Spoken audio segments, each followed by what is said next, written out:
John Kennedy stuns Adam Schiff on live TV with a savage comeback audience left in shock. The CNN studio was alive with anticipation as the cameras swept across the polished set of America's future policy, In Focus. The evening's topic was the Education Reform Act, a bold legislative proposal co-sponsored by Senator John Kennedy of Louisiana, aimed at revolutionizing the nation's approach to preparing its workforce.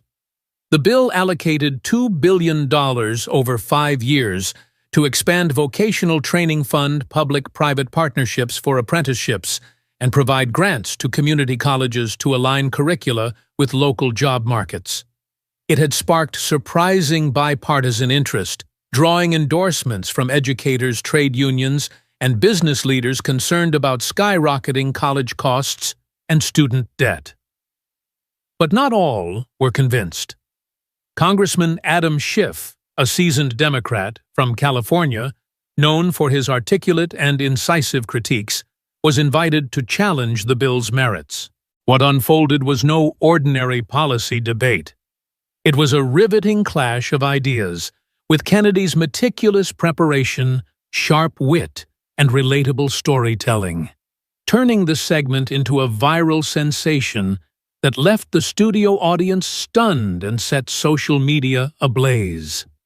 Host Laura Bennett, a veteran journalist with a knack for keeping debates civil yet engaging, opened the segment with a crisp introduction.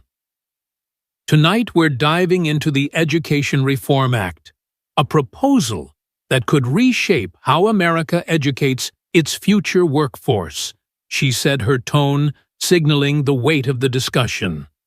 This bill promises to boost vocational training and reduce reliance on costly college degrees. But it's not without controversy.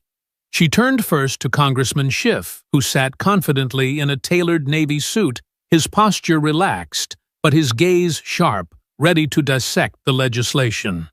Schiff launched into his critique with the polish of a seasoned debater. Senator Kennedy's bill, while well-intentioned, fundamentally misunderstands what our education system needs.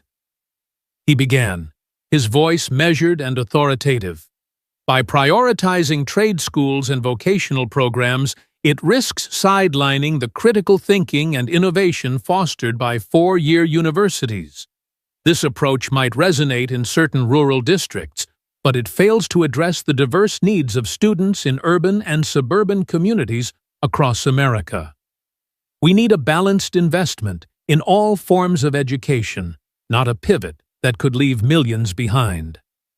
Schiff's argument leaned heavily on the prestige of traditional higher education, citing statistics about the lifetime earning potential of college graduates, $1 million more than non-degree holders, he claimed, and warning that the bill's focus on vocational training could exacerbate inequalities by steering lower-income students away from elite institutions. With all due respect to the senator, Schiff continued, his tone carrying a subtle sting. This legislation reflects a perspective that's more regional than national. I've worked closely with educators and students in California, and I can tell you that a one-size-fits-all push for trade schools doesn't hold up in the real world. The senator's experience in education policy seems limited compared to those who've grappled with these issues for decades. The jab was calculated, implying that Kennedy, hailing from Louisiana with its conservative leanings, lacked the breadth to craft a bill of such scope. The studio audience, a mix of policy analysts, educators, and engaged citizens, shifted in their seats, sensing the debate was about to escalate. Laura Bennett turned to Kennedy, her expression neutral but expectant. Senator Kennedy, Congressman Schiff, has raised concerns about the practicality and scope of your Education Reform Act. Your response? The camera zoomed in on Kennedy, his weathered face breaking into a slight, almost mischievous smile that hinted at the verbal dexterity to come. Well, Laura, I'm mighty grateful for the congressman's passion. Kennedy began his Louisiana drawl, lending a folksy warmth to his words. But I'm afraid he's got this bill all wrong. Before I got to the Senate, I spent a lot of time talking to real folks